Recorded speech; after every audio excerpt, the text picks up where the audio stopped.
Dear students, myself Mohammad Yusuf, teacher at High School लमकोल। तो शुरू कर रहे थे हम बायोलॉजी के पार्ट्स जो हैं, चैप्टर जो है और इन्वायरमेंट। तो उसके अंदर हम फर्स्ट लेक्चर में जो है हमने कहा कि इसका इंट्रोडक्शंस पढ़े, यानी इकोसिस्टम्स क्या होते हैं। इसके बाद हमने कहा फूड चेन और फूड वेब। इसके बाद हमने कहा energy flow in an ecosystem. Ecosystem के अंदर एनर्जी किस तरीके से फ्लो करती है। जब कभी भी किसी भी इकोसिस्टम के अंदर या इकोसिस्टम के अंदर जो ट्रॉपिक लेवल्स है उनके अंदर जो अगर एनर्जी फ्लो करते हैं तो हमेशा जो है बेस से जब ऊपर की तरफ चलते हैं तो एनर्जी का जो कंसंट्रेशन होगा वो हमेशा क्या करेगा, डिक्रीज करेगा। और यहाँ पे एक लॉ दिया गया है, that law is called 10% law. वो कहते हैं कि जब कभी भी एक ट्रॉपिक लेवल से नेक्स्ट ट्रॉपिक लेवल के अंदर जो एनर्जी ट्रांसफर होगा वो हमेशा 10% के हिसाब से एनर्जी ट्रांसफर होगा। तो डियर स्टूडेंट्स, आज हम शुरू करने जा रहे हैं इकोलॉजिकल पैरामीटर्स के बारे में। What do you mean by this ecological parameter?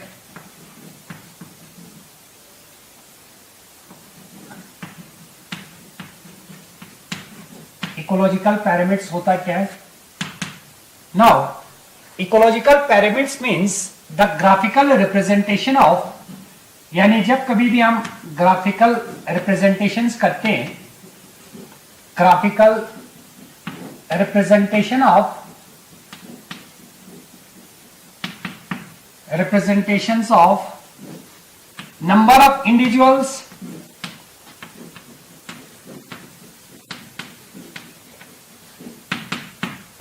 energy and biomass, or biomass in an ecosystem। यानी किसी भी इकोसिस्टम के अंदर या इन ईच ट्रॉपिक लेवल, लिखो trophic level, that is called ecological parameters कहते हैं। ठीक है, दैट मीन जब कभी भी हम किसी भी चीज को जो है ग्राफिकल रिप्रेजेंटेशन करें, लेकिन ग्राफिकल रिप्रेजेंटेशन किस चीज का करें? Graphical representation of number of individuals, यानी हर ट्रॉपिक लेवल के अंदर नंबर ऑफ इंडिविजुअल्स कितना है। ठीक है, इसके बाद जो है एनर्जी कितना है, इसके बाद जो है बायोमास कितना है हर ट्रॉपिक लेवल। इनका अगर हम ग्राफिकल रिप्रेजेंटेशंस करते हैं, that graphical representation is called ecological parameters. इस ग्राफिकल रिप्रेजेंटेशन को हम क्या कहते हैं? इकोलॉजिकल पैरामीटर्स कहते हैं। Now this ecological parameter it is also called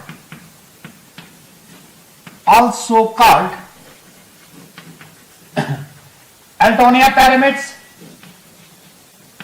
इसको हम एल्टोनिया पैरामीटर्स भी कहते हैं, because it was first discover by Eltonia, therefore it is also called Eltonian parameters. याद रखना, इकोलॉजिकल पैरामीटर्स को हम एल्टोनिया पैरामीटर्स भी कहते हैं, इसलिए कहते हैं क्योंकि सबसे पहले जो है इस चीज को जो है डिस्कवर किया गया एल्टोनिया ने, therefore it is also called Eltonian parameters कहते हैं। ठीक है, नाउ इसके अंदर तीन चीज का ग्राफिकल रिप्रेजेंटेशन के अंदर, एक हमने कहा नंबर ऑफ इंडिविजुअल्स, दूसरा हमने कहा एनर्जी और तीसरा हमने कहा बायोमास। तो देखो किस तरीके से जो है ग्राफिकल रिप्रेजेंटेशंस करते हैं इकोलॉजिकल पैरामीटर्स बनाते समय। तो सबसे पहले हम शुरू करते हैं नंबर ऑफ इंडिविजुअल्स के लिए।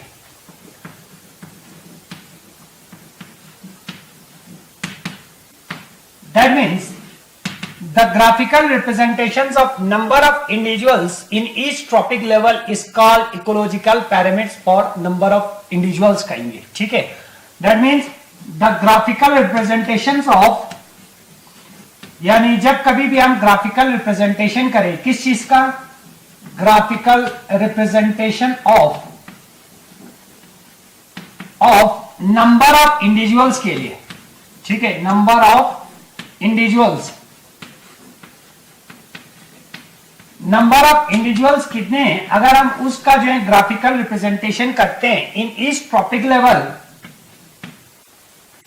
इन ईच ट्रॉपिक लेवल, यानी हर ट्रॉपिक लेवल के अंदर जो है नंबर ऑफ इंडिविजुअल्स कितने हैं, अगर उसका हम ग्राफिकल रिप्रेजेंटेशन करते हैं, that graphical representation is called ecological parameters for number of individuals कहेंगे। ठीक है, तो यहां पे जो नंबर ऑफ इंडिविजुअल के लिए जो इकोलॉजिकल पैरामीटर्स बनेगा, ये अपराइट भी बन सकते हैं या इन्वर्टेड भी बन सकते हैं। ठीक है, अपराइट भी बन सकते हैं और नंबर ऑफ इंडिविजुअल्स के लिए या इन्वर्टेड भी बन सकते हैं। फॉर एग्जांपल देखो किस तरीके से, अगर हम नंबर ऑफ इंडिविजुअल्स की बात करें, यहां पे जो है बेस के अंदर जो है ग्रीन प्लांट्स है, प्रोड्यूसर है, इनका कंसेंट्रेशन सबसे ज्यादा होगा, ग्रीन प्लांट्स का कंसेंट्रेशन। ठीक है, इसके बाद इन ग्रीन प्लांट्स को खाने के लिए जो हर्बीवोर्स हैं, इनका कंसेंट्रेशन कम होगा, herbivores as compare to green plants. ठीक, इसके बाद हर्बीवोर्स को खाने के लिए यहां पे जो कार्निवोर्स हैं, उनका कंसेंट्रेशन और कम होगा। इसके बाद नेक्स्ट पे जो टॉप कार्निवोर्स है, उनका कंसेंट्रेशन और डिक्रीज करेगा, नंबर ऑफ इंडिविजुअल्स और कम होगा।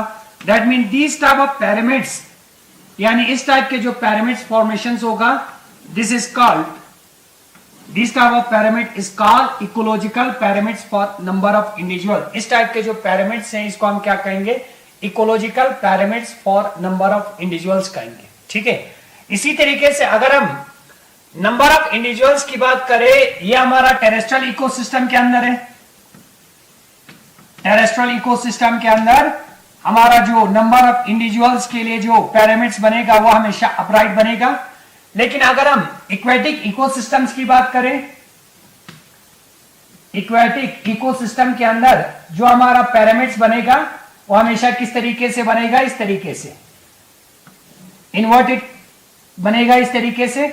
And this type of pyramid is called inverted ecological pyramid. इस टाइप के जो पिरामिड्स बनेंगे वो हमारा इन्वर्टेड बनेगा। ठीक है, तो यह हमारा फर्स्ट पार्ट हुआ नंबर ऑफ इंडिविजुअल्स के लिए ग्राफिकल रिप्रेजेंटेशन। अब सेकंड पार्ट है इसका,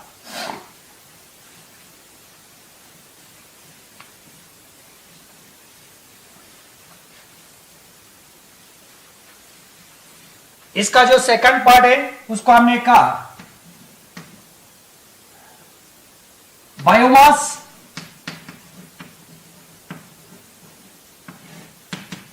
बायोमास का मतलब होते हैं the quantity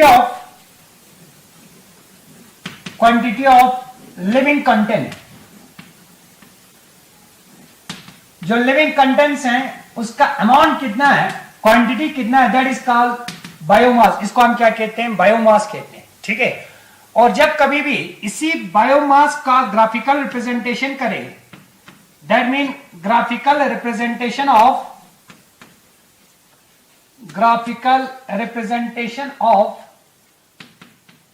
biomass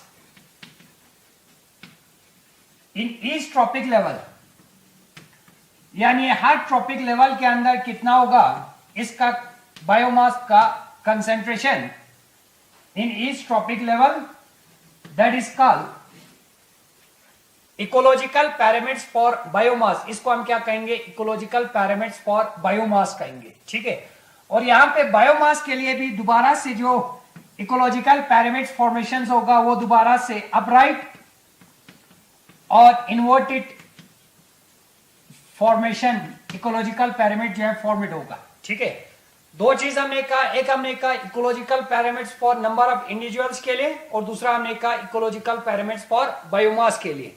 now third जो है ecological pyramids for energy.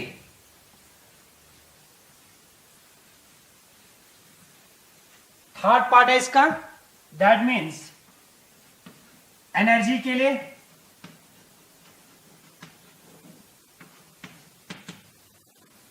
Now graphical representation, अगर दोबारा से हम ग्राफिकल रिप्रेजेंटेशन करें एनर्जी कितना है हर ट्रॉपिक लेवल के अंदर, that type of graphical representation is called ecological pyramids for energy. ठीक है, नाउ ग्राफिकल रिप्रेजेंटेशन, अगर हम ग्राफिकल रिप्रेजेंटेशन करें ऑफ एनर्जी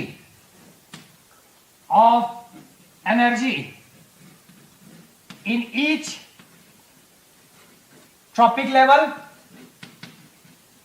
यानी हर ट्रॉपिक लेवल के अंदर कितना एनर्जी है, अगर उसका ग्राफिकल रिप्रेजेंटेशन करते हैं that is called ecological pyramids for energy. ठीक है, तो ये हमारा तीन टाइप्स बने इकोलॉजिकल पिरामिड्स का। एक हमारा बना ecological pyramids for number of individuals के लिए, और दूसरा हमारा बना इकोलॉजिकल पिरामिड्स फॉर बायोमास के लिए, और तीसरा हमारा बना ecological pyramids for number of ecological pyramids for energy के लिए। ठीक है, तो दोबारा से जो एनर्जी का जो फॉर्मेशन होगा वो दोबारा से जो है अपराइट फॉर्मेशन होगा।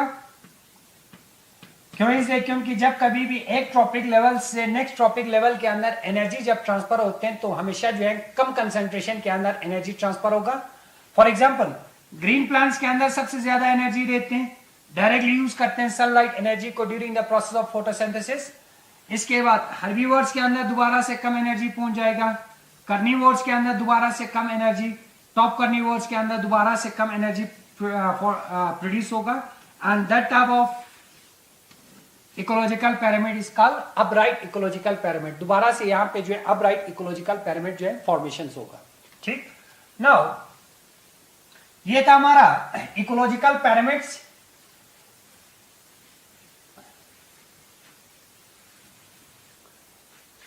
Now ozone layer,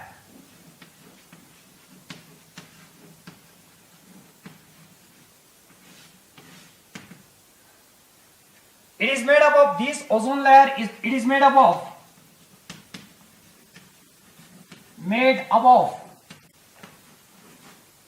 three oxygen atom।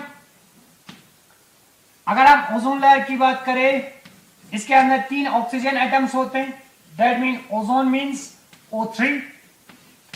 अगर दो ऑक्सीजन एटम कंबाइन होगा वो हमारा ऑक्सीजन मॉलिक्यूल्स बनेंगे, लेकिन यहाँ पे जो है तीन ऑक्सीजन एटम जो है कंबाइन हो रहा है तो result in the formation of ozone. ठीक है, इसकी वजह से क्या बनते हैं? ओजोन बनते हैं। And this ozone layer is present in the stratosphere. ये हमारे स्ट्रेटोस्फेयर के अंदर जो है प्रेजेंट रहते हैं, और इसका सबसे मोस्ट इंपॉर्टेंट फंक्शंस है इन ऑर्डर टू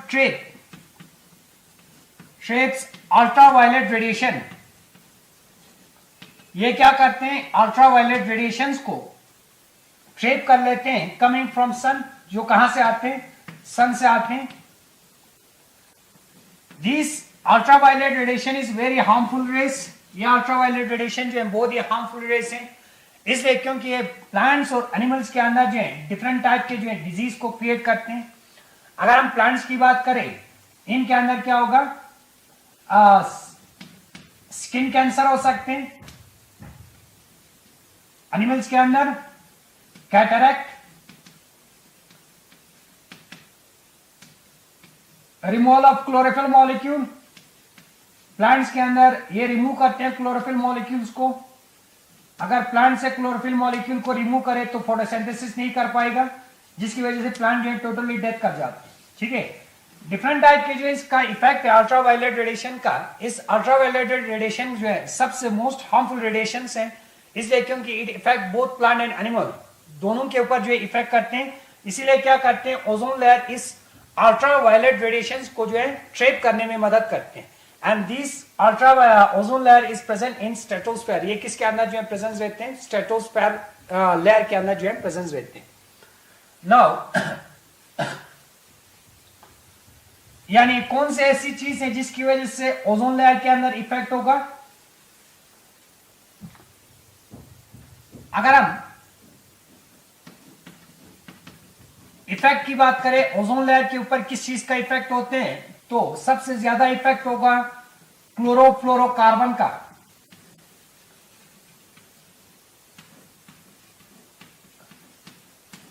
इसका सबसे ज्यादा इफेक्ट होते हैं, जिसकी वजह से क्या करते हैं? डिलीशंस करते हैं ओजोन लेयर को।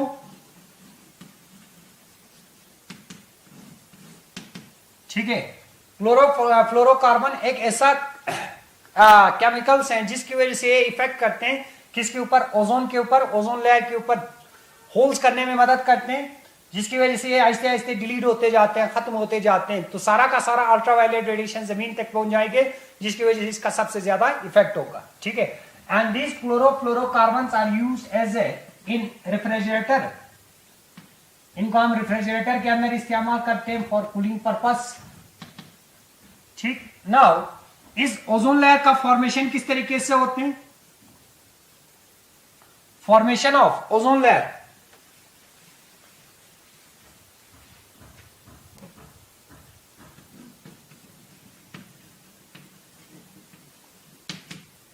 Formation of ozone layer, ozone layer का जो है फॉर्मेशन किस तरीके से होगा? अगर हम ओजोन लेयर की फॉर्मेशंस की बात करते हैं, ये हमारा ऑक्सीजन मॉलिक्यूल्स है, इनके अंदर जो है अल्ट्रावायलेट रेडिएशन जब एक्ट करते हैं तो ये ऑक्सीजन एटम के अंदर कन्वर्ट हो जाते हैं। This is oxygen molecule. तो यहां से हमारा ऑक्सीजन एटम के अंदर कन्वर्ट होगा। These oxygen atoms are highly reactive.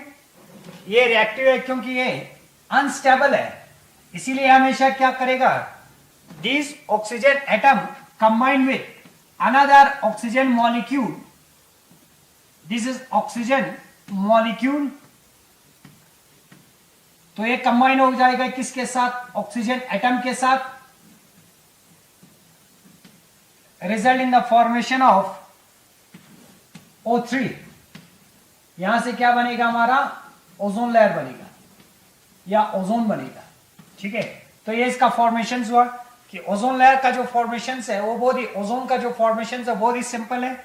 Oxygen जो मॉलिक्यूल्स है इनके अंदर अल्ट्रावायलेट रेडिएशन जब एक्ट करते हैं तो ऑक्सीजन एटम के अंदर ये कन्वर्ट हो जाते हैं, and these oxygen atoms are highly reactive, unstable है, रिएक्टिविटी ज्यादा है, तो ये क्या कर जाते हैं, दूसरे ऑक्सीजन मॉलिक्यूल के साथ कंबाइन होके ओजोन को जो है O3 को जो है बनाने में मदद करते हैं। ठीक है, तो यह आ गया हमारा ओजोन लेयर। ये किस जगह के अंदर प्रेजेंस रहते हैं, इसका फंक्शंस क्या होते हैं, यानी इसका फंक्शन ये होगा कि ये ट्रैप करते हैं अल्ट्रावायलेट रेडिएशंस को, जो कहां से आते हैं? सन से आते हैं।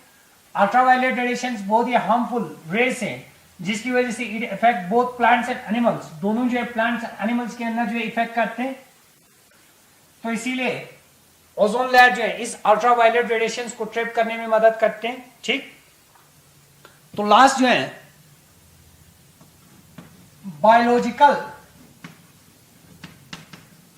Magnification.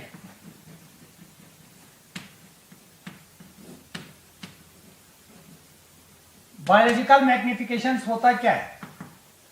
That means biological magnification means the amount of harmful substance accumulated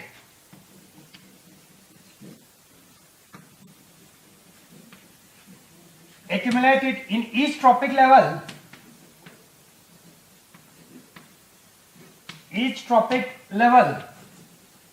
that is called biological magnification। इसको हम क्या कहेंगे? बायोलॉजिकल मैग्निफिकेशन कहेंगे। कितने अमाउंट में जो है हार्मफुल जो केमिकल्स हैं वो एक्यूमुलेट होते हैं हर ट्रॉपिक लेवल के अंदर, यानी किस ट्रॉपिक लेवल के अंदर कितना अमाउंट में जो है, कितने क्वांटिटी में जो है, या कितने अमाउंट में जो है हार्मफुल केमिकल जो है एक्यूमुलेट होते हैं, that is called biological magnification. इसको हम क्या कहते हैं? बायोलॉजिकल मैग्निफिकेशन कहते हैं। जैसे कि मान लो यहां पे जो है ग्रासेस है, ग्रासेस के अंदर जो है बहुत ही कम कंसेंट्रेशन में होगा। मान लो ये हमारा जो है 20 ppm के बराबर है। इसके बाद ग्रासेस से जो है डियर, इनके बॉडी के अंदर जो है मान लो 80 जो है ppm है। इसके बाद डियर से लॉइन के अंदर यहां पे जो है 100 है। दैट मीन जब कभी भी एक ट्रॉपिक लेवल से नेक्स्ट ट्रॉपिक लेवल के अंदर जो है जो हार्मफुल केमिकल एक्यूमुलेट होगा, दैट मीन हार्मफुल केमिकल सबसे ज्यादा किसके बॉडी के अंदर जो है एक्यूमुलेट होगा? जो टॉप पोजीशन के अंदर है, विच ऑक्युपाई द टॉप पोजीशन, जो टॉप पोजीशन को ऑक्युपाई करते हैं उसकी बॉडी के अंदर जो है सबसे ज्यादा हार्मफुल केमिकल जो है एक्यूमुलेट हो जाएंगे। And this amount of harmful substance, यानी कितने अमाउंट में जो हार्मफुल सब्सटेंस है वो एक्यूमुलेट करते हैं in the body of living organism in each trophic level, her trophic level के अंदर, that is called biological magnification. इसी को हम क्या कहते हैं? बायोलॉजिकल मैग्निफिकेशन कहते हैं। दिस ऑल अबाउट, एक तो हमने कहा फर्स्ट इसके अंदर इकोलॉजिकल पैरामीटर्स का, इसके अंदर हमने 3 पार्ट्स का, एक नंबर ऑफ इंडिविजुअल्स के लिए बनाया गया, दूसरा हमने जो है बायोमास के लिए, और तीसरा हमने एनर्जी के लिए बनाया गया। इसके बाद नेक्स्ट लेक्चर में हमने ओजोन लेयर, इसका फंक्शंस क्या रहते हैं, अल्ट्रावायलेट रेडिएशन जो है ये ट्रैप करने में मदद करते हैं, जो सबसे मोस्ट हार्मफुल रेडिएशन है जिसकी वजह से it effect both plants and animal, और इसका ओजोन का जो है फॉर्मेशन किस तरीके से होते हैं। और लास्ट में जो है हमने बहुत ही सिंपल टॉपिक का कि बायोलॉजिकल मैग्निफिकेशन होता क्या है। ये चैप्टर जो है हमारा खत्म हो गया। इसके बाद इंशाल्लाह नेक्स्ट लेक्चर के अंदर हम दोबारा से जो है और एक यूनिट जो है स्टडी करेंगे। तब तक के लिए थैंक यू वेरी मच।